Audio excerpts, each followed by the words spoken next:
Hello freaks, geeks, degenerates and basement dwellers, welcome to the War Zone. I'm Scruffy and this is Scruffy Tales. And we're gonna take a quick strategic look at the war in Ukraine, what's happening along the front line and the key battles in and around the fortress belt at Pokrovsk, at Leman, and how everything at the moment appears to favor Ukraine. So let's take a quick look at what's happening here. Here we go. So we have a river here. The Oskil River comes down this way and cuts over here somewhere. And just south of it, we have the famous fortress belt, bunch of Ukrainian cities that are built into a massive urban area going down here, Konstantinivka up to Sloviansk, bunch of towns and cities that are just interlinked. Basically a massive fortress belt, and that is why it's called the fortress belt. And the Russians, of course, they want to take this. It's the key to the Donetsk Oblast. Now, the river combined with the fortress belts make a formidable defensive line. And defensive lines, if you try and push through, you will lose. I made countless videos about this, right? And crossing the river is not a good option, like we saw at Kupiansk, and pushing straight into big urban areas, not a good idea, like we saw at Pokrovsk. So what was the Russian plan? Well, the Russian plan was to sensibly move around and come up behind the fortress belt. My mouse. Right, that was the whole idea, coming up because that is what you do. You move around the defensive line and attack it from the rear. That is what you have done in every war successfully, and whenever you try and push through a defensive line, you get schwacked. It has happened in every war, right? So if you're faced with a formidable defensive line, you move around it. Now, the problem for the Russians is that they got stuck on on Pokrovsk, and that gave Ukraine time to behind this fortress belt build a second line of defense going from Kharkiv down to the west of the Oskil River, linking up with Izium and coming down behind the fortress belt, moving down behind Pokrovsk, and then it continues down this way and came down something like this.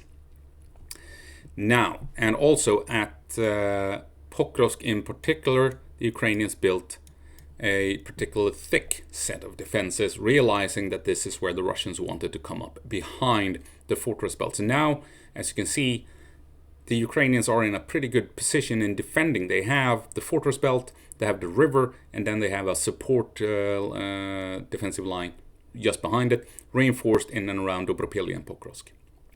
The Russians did have a moment where they could exploit a gap in the Ukrainian lines, because here you had the older defensive lines from 2023, and there was a gap, and the Russians could have exploited it, but they weren't fast enough. They were pushing here, but the advance was so damn slow that it gave Ukraine time to build new additional defenses, and that has since then slowed down the Russians even further. But there was a gap here that the Russians could have exploited had they pushed stronger for it. They focused on Pokrovsk instead, but had they moved more units down here, they could have actually punched through and come up behind Ukrainian lines, is my interpretation of it. But the focus was on Pokrovsk, and that came back to bite the Russians in the ass. Ukraine built additional defenses, and the Russians are now stuck at Huliapol as a consequence. But there was a moment, it might come down over here actually, but there was a moment when there was a gap in this area and the Russians could have exploited it. They didn't. And now, as you can see, the Russians are not in a very good position here. This is going to take forever. Punching through at Dobropilya, trying to secure the fortress belt is going to take years, and the Oskil River, like we saw at Kupiansk, is a formidable defensive line, and right behind it you have Izium, the Sirsky line, moving all the way up to Kharkiv. So the Russians do have an issue. They're trying to attack into Sumy to draw Ukrainian resources away from the main fighting down here. Same thing goes when they're trying to push for Zaporizhia, but the Ukrainian defenses down here are holding. So the Russians are stuck, essentially, punching through here. It's going to be costly as hell. Moving through the fortress belt is going to take years, and crossing at Kupiansk is not working out. The Russians are struggling, and this war is currently, with these defensive lines in place, is at the moment leaning in Ukraine's favor, especially when Ukraine keeps destroying Russian oil production, oil refineries, and oil exports, right? So at the moment, things are shifting in Ukraine's favor. And here we have, we're zooming in a bit, so let's draw some more. Here you have the fortress belt with Sloviansk, Kramatorsk going down to Konstantinivka. It is currently under pressure by the Russians. That is the fortress belt. You have the Oskil River comes down here, links up with another river, I've forgotten the name of it, like so. And there's actually a canal that comes out this way and flows down and links up with the Chasiv Yar down here. So you have a water feature here that is a man-made water feature that is an additional obstacle for the Russians.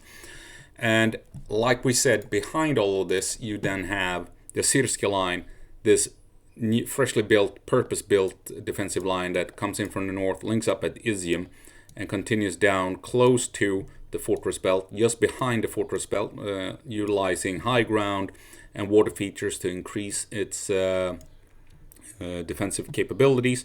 And it swings in here at Dobropilia, and then it comes down something like this and continues out this way. And between Pokrovsk and Dobropilia, we have a huge belt, a huge region of Ukrainian trenches, bunkers, and what have you. Pokrovsk and was part of that defensive structure, but this area was purposely built to hold Pokrovsk for as long as possible. Ukraine held it for over a year throughout 2025, and they built the fortress, the trenches and everything to hold logistics open for Pokrovsk and what have you. And also, right here, they also built a extensive, thick layer of defenses. And this is where the Russians tried to break in with the Bunny Ears operation, and it didn't work for obvious reasons.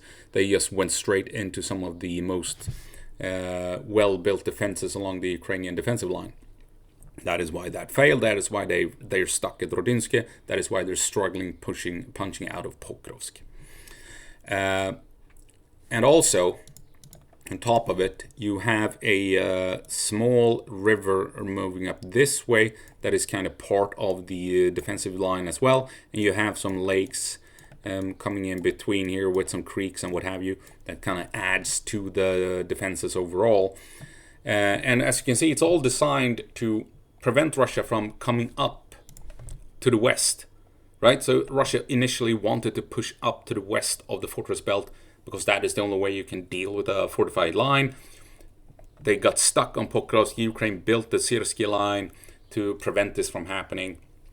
And now the Russians are, well and truly screwed. And at the same time, the Russians want to push in here at Leman, because if they can reach the river, then they can deploy artillery and drones and attack the rear of the Ukrainian lines, intercepting all the logistics moving into the fortress belt. On the flip side, if Ukraine can secure that same area and hold it, they can launch artillery and artillery and drones down into Russian logistical lines and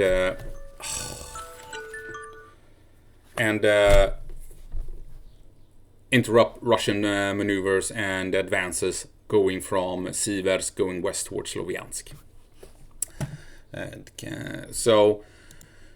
Let's see here if we can move back here. So what is happening? What is important here, let's use something else that you can actually see. Let's use that green here. So Ukraine is currently trying to push up through Yampil here in order to, as you can see, you have a bunch of Russians here, cut them off and secure Leman so that they can use this region to attack Russians pushing for the canal, and that will slow down Russian advance and help Ukraine defend Sloviansk and Kramatorsk. Recently, though, the other day, we saw Russia pushing in this way, just south of those Ukrainians in Yampil, and that if they succeed and reclaiming this area, then they stand a chance of pushing in to the woods outside of Leman, threatening Leman, and then they can establish a presence here and attack the rear of Ukrainian lines. So that small battle in Leman right here, this battle here, can affect the Russian advance upon Sloviansk and Kramatorsk. That is why this is so important, because if Ukraine can push up that way and secure this area and secure Leman as a consequence, then Ukraine can engage all the Russians trying to push in towards Sloviansk through this area. So it has strategic importance, that small battle at Yampil.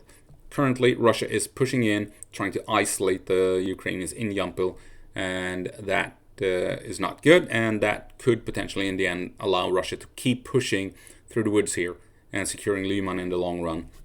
And then as a consequence, Russia might be able to launch strikes at Ukrainian logistics leading into Sloviansk and Kramatorsk. But it's still going to be a tough fight for Russians securing all of this. I think they realize that pushing through here is just going to take too much resources. It's not worth it. So they are probably going to try and come up north of Konstantinivka and isolating it and taking Konstantinivka. It's going to take the entire year, if not longer, achieving that. They're just in the outskirts at the moment. And then work their way slowly into the fortress belt, and it's going to be costly as hell. But I don't think they have any other hope of doing it. Trying to move through here, it's just going to take too many resources for them. And it's not going to achieve anything in the next 10 years, essentially. They're still going to be attacking here to tie up Ukrainian resources, but I think the main fighting will shift to Konstantinivka and Russia trying to push up to the fortress belt and engage the fortress belt head on, because I think the Russians realize that it's just going to draw too much resources and manpower trying to break through the Syrski line. They're still going to be attacking here to tie up Ukrainian resources, but the main fighting will be within the fortress belt. And I think that actually favors Ukraine.